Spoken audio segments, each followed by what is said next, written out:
Hey everyone, welcome back.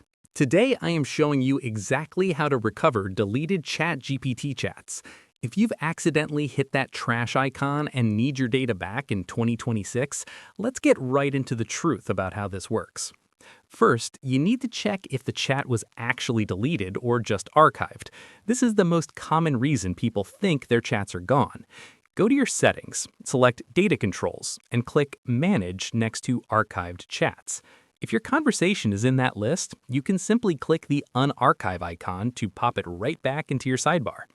OpenAI reports that over 60% of missing chats are actually just sitting in this archive folder. Next, you need to verify your chat history and training setting. If you or someone else toggled this off, ChatGPT stops saving your conversations to your history sidebar entirely.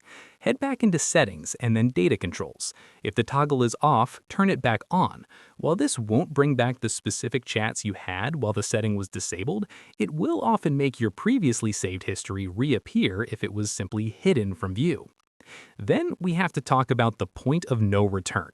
If you manually clicked the three dots on a chat and selected delete, or if you used the delete all chats function, the news isn't great. OpenAI's official policy in 2026 remains that once a chat is explicitly deleted, it is immediately removed from your interface and scheduled for permanent deletion from their servers within 30 days. There is no undo button or no recently deleted folder in the current UI. So once it's gone from your sidebar and your archive, it is generally considered unrecoverable. Finally, the only real safety net is a proactive one.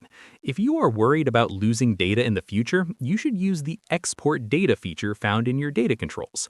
OpenAI will email you a file containing your entire chat history in JSON and HTML formats. There are also third-party browser extensions like ChatGPT Toolbox or ChatGPT Exporter that can automatically back up your chats to your local computer as you go, ensuring you always have a copy even if the live version gets deleted. And that is it. Always check your archive first, but remember that delete really does mean delete. If this guide helped you track down your missing conversations today, please give the video a thumbs up and subscribe for more tech tips. See you in the next one.